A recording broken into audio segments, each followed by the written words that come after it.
The Billy Carson situation just got better? If you guys haven't been keeping up, Billy Carson completely crashed out after losing a debate to Wes Huff. And we'll get more into the background of Wes Huff, the impact he's making, his meteoric rise, and some of the other platforms he's been appearing on. But Christmas really did come early for Christian creators this year. The satisfying downfall of New Age guru and self-proclaimed biblical text and alien expert Billy Carson has caused an incredible stir over different pockets of the internet and is starting to bubble over. Billy Carson went from sending cease and desist notices to the people involved in this process, threatening to sue his own friend for $1 million, blocked me on his YouTube channel after my comment got the most amount of likes and engagement on his 3.5-hour cope session of a live stream explaining why he lost the debate with Wes Huff. But it seems like things are taking a brighter turn for Billy Carson. What he did after blocking me may be the first possible W he catches in this entire exchange. Billy Carson took down the entire 3.5-hour response and explanation of the debate. He's no longer just deleting comments that are systematically breaking down all the nonsense he had in the video. He's just now flat out deleting the entire video. And I propose this may be his first W in the situation yet. But on this video, we're going to explore Billy's self-proclaimed credentials. We're going to contrast that with people in that world actually say about themselves. And we're going to talk about the meteoric rise of Wes Huff and the actual impact he's having on the ground for people that got swooped up Billy Carson's grift. But before we get into that, guys, my name is Ruslan. This channel exists to encourage, empower, and inspire you to live a life that blesses God. If you're new here, if you're not new here, do me a favor, hit that subscribe button. There's a huge percentage of the people that watch this channel, unfortunately, are not subscribed. All right, let's jump into this video. People would say this: Billy Carson is losing his credibility. What credibility did he have prior to this? Well, the credibility he had is that he had a sense of authority because he was on some major podcasts. How did he get on this podcast? Got on his podcast, I think he built an audience online. He wrote some books, he sold some products, and probably through a combination of networking and building relationships, he got to be on the Joe Rogan podcast. And then once you get on one podcast and it goes and it does numbers, oftentimes other people will start reaching out to you. Okay. And so that's how you go from Rogan. And then from Rogan, now you're on Flagrant. From Flagrant, now you're on PBD Podcast. I'm not saying that's the order they were released in. I don't know if that's the order they were released in. So the credibility is that you can just be online famous, drive views, because you're a contrarian, you're presenting contrarian views. Regardless, Joe Rogan's not going to fact check them on a Codex Sinaiticus and a Sinai Bible. Neither is Andrew Schultz. Neither is PBD. They're going to be like, wow. Because it's this attempt of gish galloping and just releasing a bunch of random information. And then someone like Wes, who actually sat with the content, had all the talking points ready to go, and they were concise and clean and to the point. What is Billy's authority? Billy's authority is that he's been on a bunch of big podcasts, and he identified as an expert in these fields. Okay. Which we have a clip of. So the question is, did he ever have any real credibility? What his credentials was like an online class from MIT, an online class from Harvard, and that's it. There's no degrees, there's no credibility that I'm familiar with. But he positioned himself on the internet. So he's just a professional yapper. A professional yapper. Positioning himself as an authority figure, and people. Who's going to go and check and see if he really has a degree from MIT or just a certificate? Who's really going to go? No one's really fact-checking this stuff. They're seeing someone that could generate value in views. It's that simple. Welcome to the internet. There's a fallacy. If something is big, therefore it's bad, right? If something is big, therefore it's lower tier. If something is big, therefore it's compromised. But there's also the authority fallacy. You're presenting yourself as an authority because you have numbers and you have an audience. Neither is accurate. You can be wrong on either extreme. Just because something is big doesn't mean it's bad. And just because something is big doesn't mean it's an authority either, right? And so Billy has had the benefit of doing this for quite a while, establishing himself in these circles. And as he established himself in the circles, he looked bigger and more authoritative. So shout out to Capturing Christianity. They did a fire stream with Wes Huff and my guy Avery, God Logic. Cameron has been doing a great job of some of these conversations. And this is the authority bit. This is where Billy reveals to us who he really is, okay? And in his own words, all right? So we're going to watch this. I open my eye, turn to my left. There's a guy standing there. Right away, when he handed me a bottle of water, I said, oh, here comes another one. He was trying to convert me into Christianity, right? First of all, he thinks that someone handing him a bottle of water is the top of funnel process to get you converted. Quintessential to a worldview, training, to a Christian worldview. Oh, here comes another one. They're gonna get me with this one. Yeah, where was he? Church or something? Yeah. Oh, he's gonna give me water. I said, you know what? This so manipulative. He's gonna get me with the bottle of water. Oh, how dare he? How dare him? It's a hot day. Time I'm gonna take this damn water. I'm gonna have a conversation with these people. And the guy goes, "Have you taken Jesus Christ as your personal Lord and Savior?"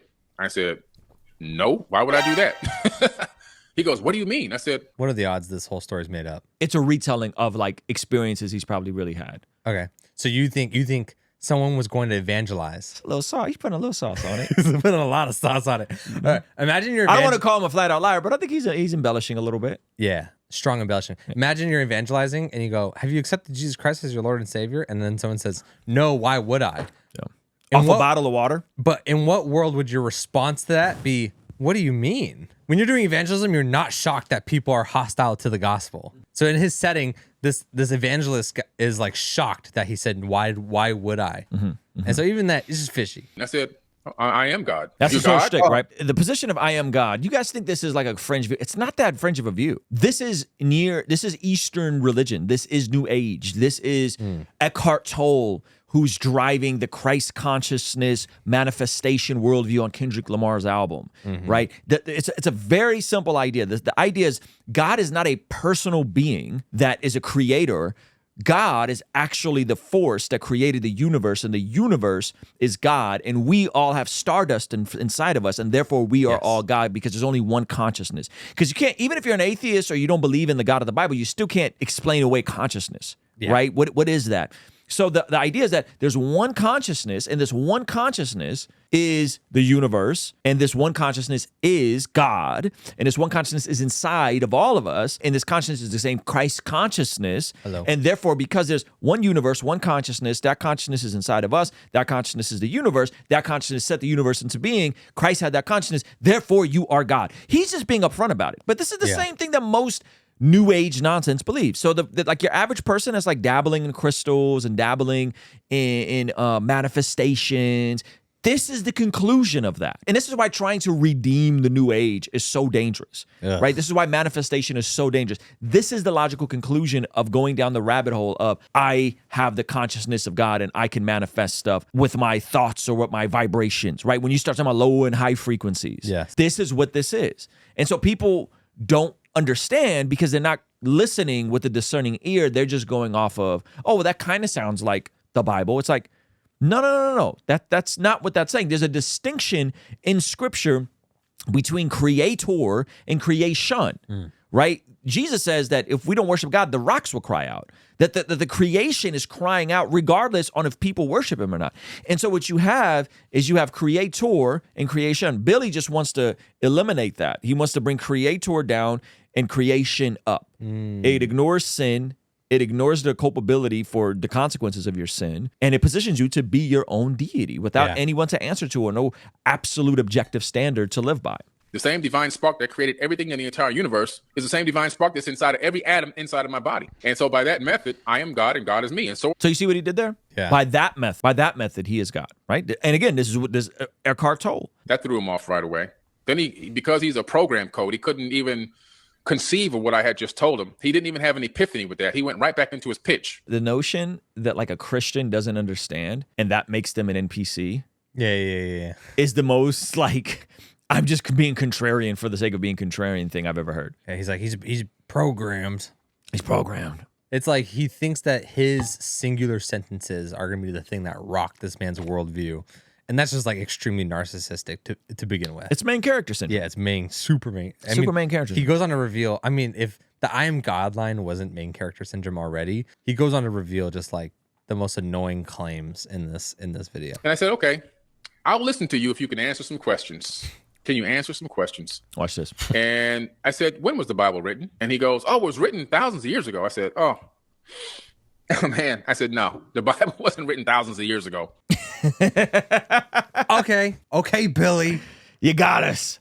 Got him. So what is he talking about? He's talking about the KJV, which comes from the Textus Receptus manuscripts, which are dated later and have some textual variants, versus the Codex Sinaiticus or the Sinai Bible, which is earlier, but it doesn't have women caught in the act of adultery is not in the Codex Sinaiticus. Yeah. So he's saying, oh, the KJV, that's way later, not understanding that, no, we've had working canons, and there's been some books perhaps on the fringes, Hebrews, Revelation, but we've had a working canon for thousands of years. Yeah. We had a working New Testament canon for thousands of years. Hello. The Bible? Oh, yeah. Paul, Peter, John. I said, oh, my God. Listen, man. I said, you happen to stumble into one of the world's foremost experts on biblical texts, the Torah, the ancient tablets in the world. That's who One of the world's leading experts on biblical text. Here's what I can say for sure. Every time I've ran into a world leading expert in a particular field, they tell you they are a world leading expert in a particular field. That's specifically how they introduce yourself. Yes. Let me tell you who you're talking to right now. I'm the world leading expert in canned yerba mate. It has a really strong HOA board member feel right now. Right? It's like, do you know who my husband is? He works at the city council. It's like an academic Karen. He's an academic Karen with no academic credentials. Yeah. Yep. This is Wes Huff, Cameron from Caption Christianity, and Avery from God Logic. That's who I'm talking to. Yes, That's yes, right. that's who we are dealing with. Let's play one more time. Billy. I said, you happen to stumble into one of the world's foremost experts on biblical texts, the Torah, the ancient tablets in the world. That's who you're talking to right now.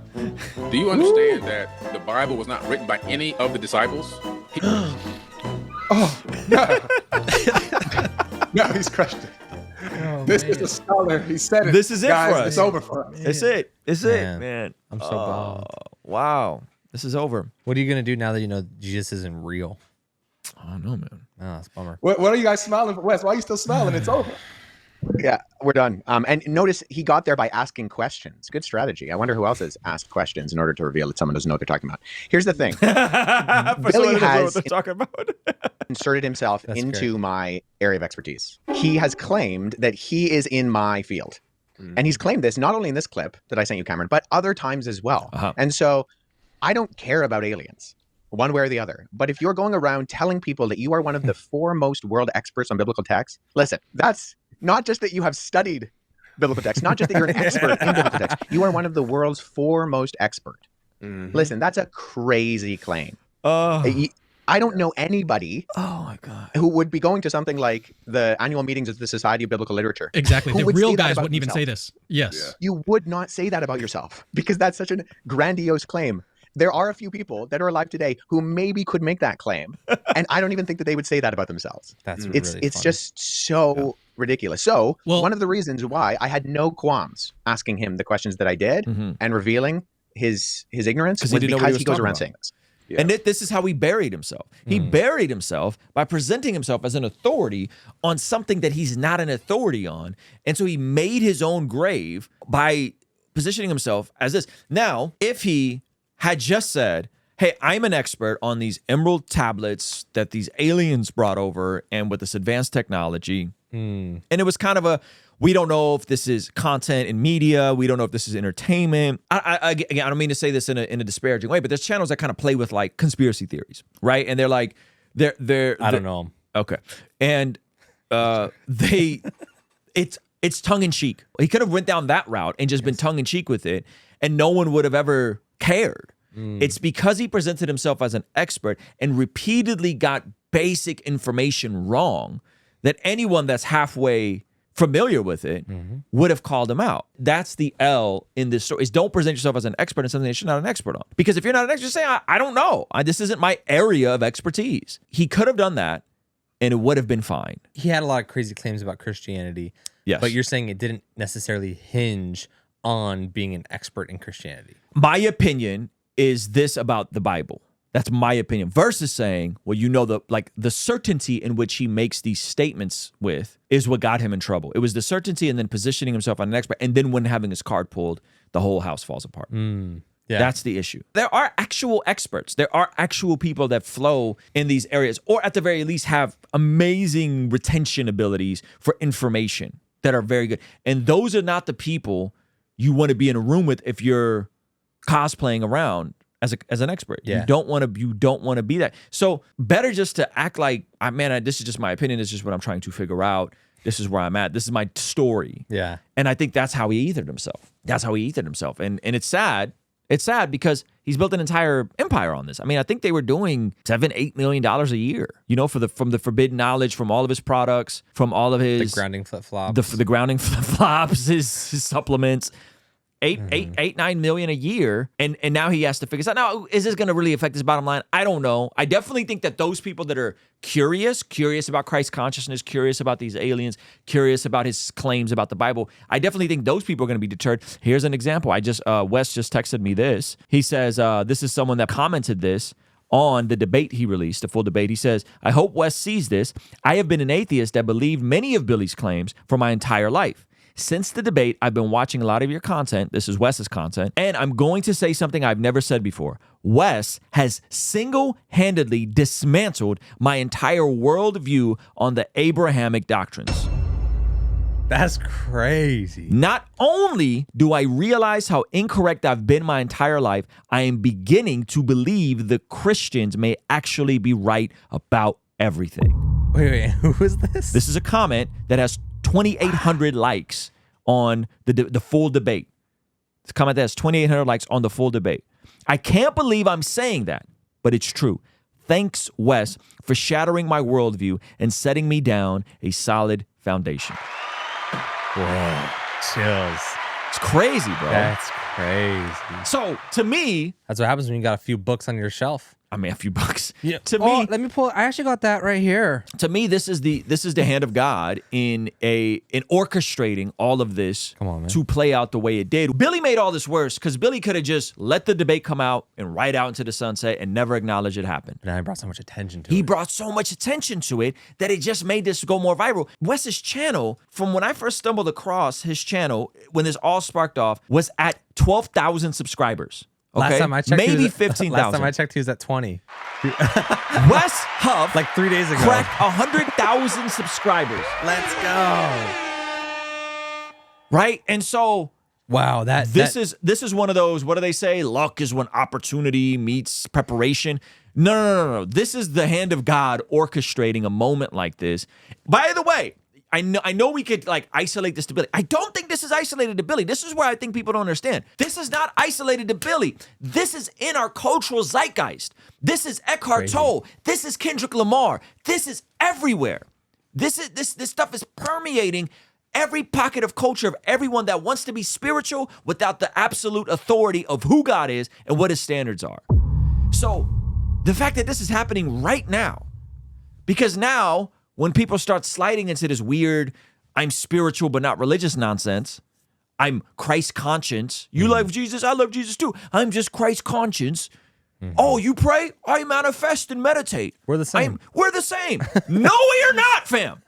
We are absolutely not. New Age is not the same. New Age cannot be redeemed. Don't sneak that stuff into your weirdo charismatic circles. Don't talk to me about the physics of heaven. Don't talk to me about this stuff because this has now been single-handedly debunked, right? And Billy Carson was in a way a casualty in this situation. It was like he was the underboss. Yeah. And now but the real guy, like the Eckhart Tolle would never have these conversations. Like the real people that are driving some stuff would never be caught in a room with a Wes Huff. Shout out to Wes Huff. So 106,000 subscribers. He just did a massive podcast right here on Julian Dory's channel, which is a pretty big channel. 356,000 views in 4 days. Hey, this is like a nice little dismantling of like a fake guru that makes a lot of money to prop up like a real scholar. Actual expert and a scholar. Yeah. All right, let me know what you think about this video. Be sure to like and subscribe. And if you want to see the time Billy Carson showed up to his friend's house at 2:30 in the morning, we'll have that linked over here. If you want to see another video that YouTube recommends, we'll have that linked over here. All right, I'll see you over there. Peace.